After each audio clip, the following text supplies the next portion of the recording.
So what's up? It's your boy. Nagbabalik Kuya Jisay. So ayun nga, nagbabalik tayo matapos ang ilang buwan na pagpapahinga.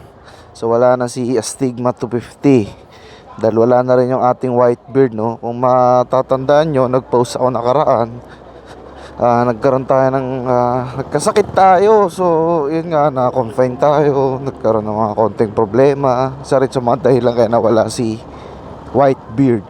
So ngayon nagbabalik tayo kasamang ating bagong alaga, si Fury, ang ating Euro Samurai 155i. So quick specification lang tayo muna, no? Itong motor na to ay equipped ng liquid cool idling stop system, and naka side stand kill switch din siya, no? Naka silent starter na rin siya.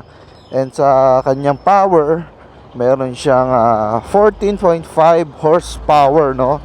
Then ang kanyang torque o yung hatak niya is 14 newton meter of torque. So napaka smooth ng engine nito, no?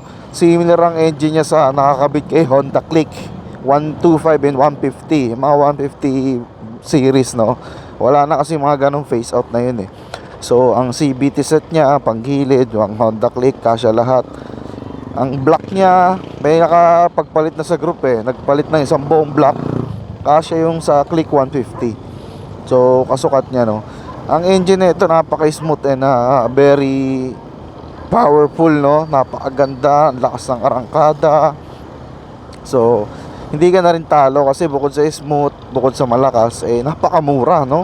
Biruin mo sa mga specs na meron to, makikita mo sa tig 100,000 up na motor, makikita mo lang dito sa tig 88,000 o 89,000 na motor, no?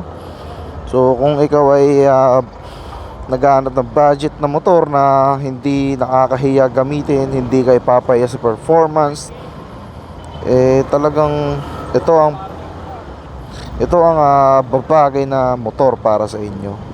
Dami natin nakakasabay na naka-samurai, lumalaki na yung community niya kasi maganda siyang motor. Do may mga konting issue nga siya. Ang pinaka number one na issue na ito yung mga bearing ball race yan, sana manibela. Yun, yung mga common issue niya na talagang signature na ng samurai, ball race. Meron ako nababasa after mag car wash, nabasa siguro yung ignition coil, yung spark plug, nabugahan ng pressured water. Ayun, tumatalo ng kuryente, namamatay-matay. Yung iba naman ayaw mag-switch, ayaw mag-on. Isa kasing problem ni Samurai kaya hindi nag-on, pag hindi na gumagana brake switch mo, kaliwa kanan, hindi na gumagana kasi hindi mag-i-ignite yung push start mo eh. Kaya mas maganda kung sira na yung isa, palitan mo na agad. Kasi ganun nga mangyayari. Akala nung iba sira na yung motor, ayaw mag-start, yung pala napundi lang yung brake light switch sa kaliwa o sa kanan. So talagang sulit na sulit itong motor na to. Kaya itong napili ko, si Fury. Actually kasama ko to sa paghahanap buhay bilang isang MC taxi rider. So kahit plus size yung mga nasasakay ko minsan, basic na basic is samurai, kahit paahon pa yan. So testing natin na overtake. Yun, ganda, arangkada.